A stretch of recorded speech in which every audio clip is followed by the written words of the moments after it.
Hello everyone, how are you doing? This is MD Tech here with another quick tutorial. In today's tutorial, I'm going to show you guys if you're coming across an issue on your Lenovo computer versus the BIOS in the system is not ACPI compliant.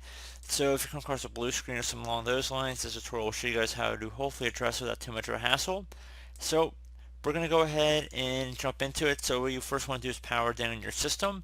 So you want to, as you're booting up, enter into the boot menu. On a specific Lenovo model that I believe this error pertains to, that would be the FN as well as the F12 key on your keyboard at the same time. So you hold both of them down. So again, the FN and the F12. If you're on a different version of Lenovo or you got a different computer altogether, could be the escape key, F2 key, F12 key. It really depends on the manufacturer. But for this specific computer that we're having the problem with, I looked it up. It should be the FN and the F12 key. And once you're on a menu that appears somewhat like this, you want to go select the BIOS setup option. I'm going to select the enter setup on my computer, but it should be pretty similar on your end as well. So it might look a little different, but you want to enter into the setup options.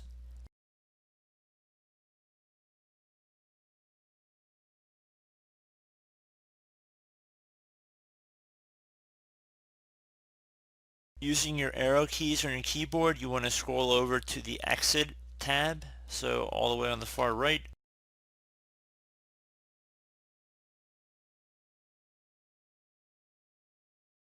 And you want to now use your up and down arrow keys, so go down to load default settings or load setup defaults. In my case, again, nomenclature might be a little bit different, but it's the same thing virtually.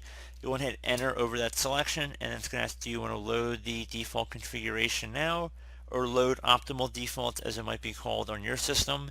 You want to make sure the yes is selected and then hit enter on your keyboard. And then once you're done with that, hit the F10 key or whatever key on the bottom of the BIOS that says save and exit.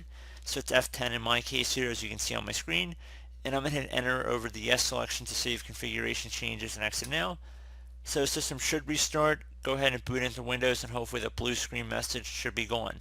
So as always, thank you guys for watching this brief tutorial. I do hope I was able to help you out, and I do look forward to catching you all in the next tutorial. Goodbye.